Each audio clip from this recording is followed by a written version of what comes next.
When my girlfriend's male best friend was being treated at our hospital, he was unexpectedly diagnosed with AIDS. After I told my girlfriend, she thought I was lying to her. Not only did she slap me on the spot, but she also hired trolls to smear me online, accusing me of causing a patient's death through malpractice.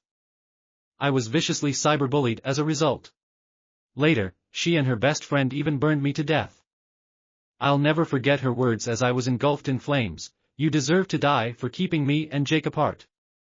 When I opened my eyes again, I had returned to the day her best friend was diagnosed with AIDS. This time, I didn't tell her. After all, if she loved him that much, she'd have to accept everything about him. "What's wrong with Jake? Tell me already."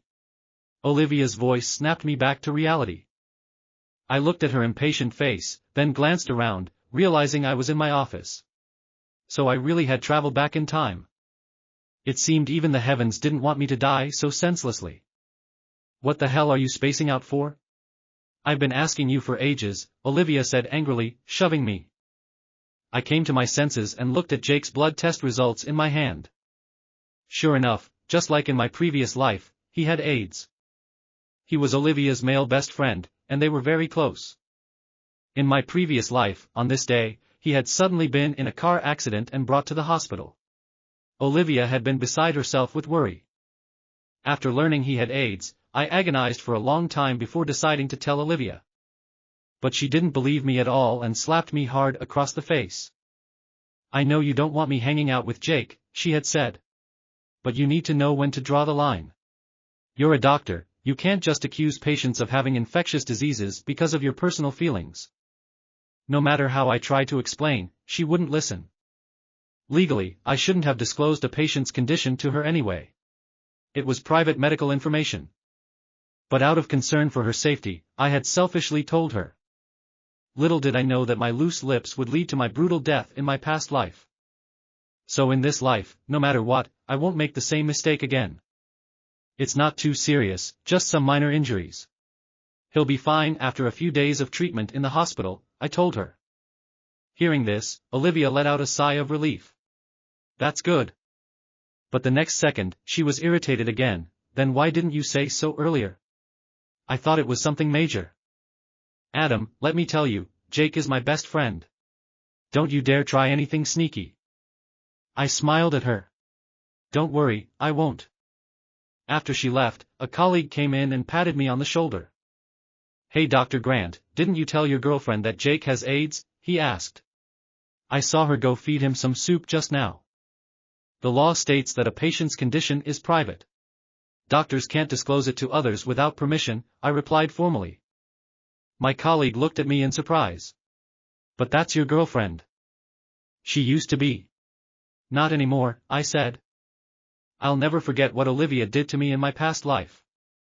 After I told her Jake had AIDS, she thought I was deliberately lying to drive them apart. So she started giving me the cold shoulder and stopped coming home. Before long, rumors spread online that I had caused a patient's death through malpractice. People were calling me an incompetent doctor. The hospital was terrified of the public backlash and suspended me under pressure.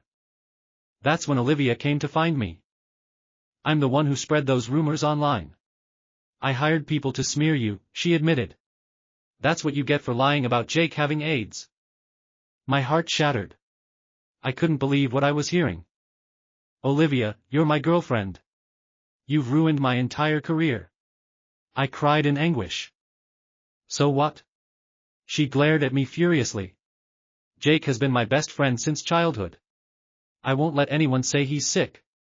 Not even you." In that moment, my heart died completely. I broke up with her and left. I moved to another city by myself. But her mother kept contacting me, urging me to go back and marry Olivia. I refused. Soon after, Olivia called to yell at me, "You deliberately got my parents to scold me, didn't you? You're trying to keep me and Jake apart. Just you wait." The next time I saw her was when my house suddenly caught fire. I saw her and Jake pouring gasoline outside. She even said, "You deserve to die for keeping me and Jake apart." I'll never forget the agony of being slowly burned alive. "Olivia, in this life I won't be your doormat anymore." I contacted Olivia's parents to break off the engagement, saying I no longer wanted to be with her.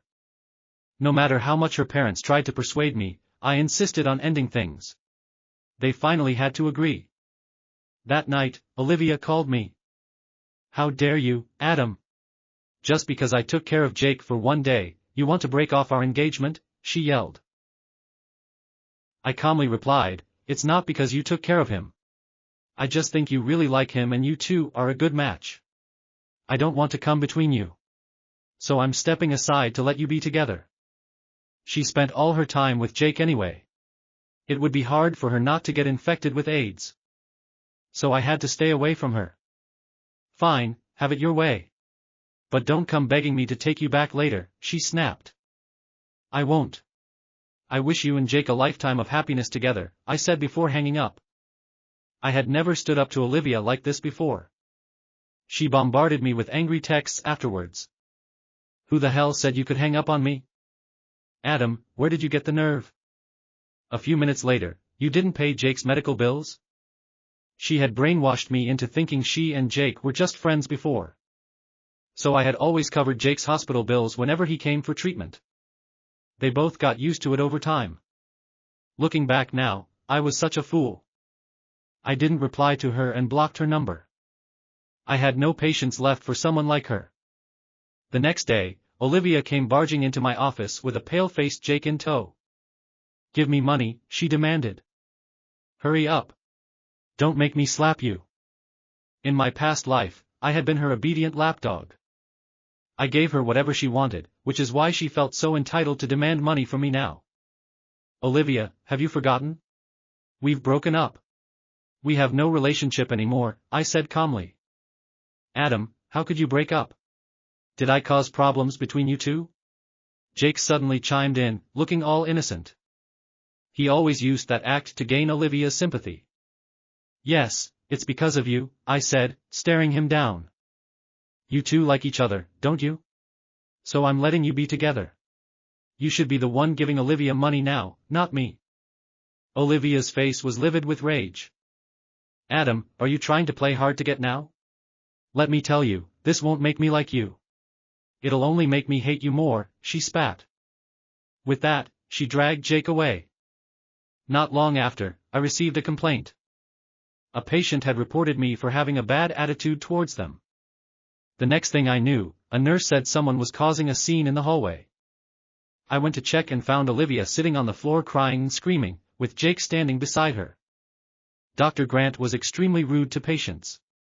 "We just asked about a condition and he told us to get lost," she wailed. "Where's the hospital director? Come out and explain this." In my past life, she had used her talent for lying to get me cyberbullied. In this life, she was trying to use the same tactic to harm me. But I had anticipated she might do this. Before coming, I had gone to the security office to retrieve the surveillance footage from my office. Then I called the police.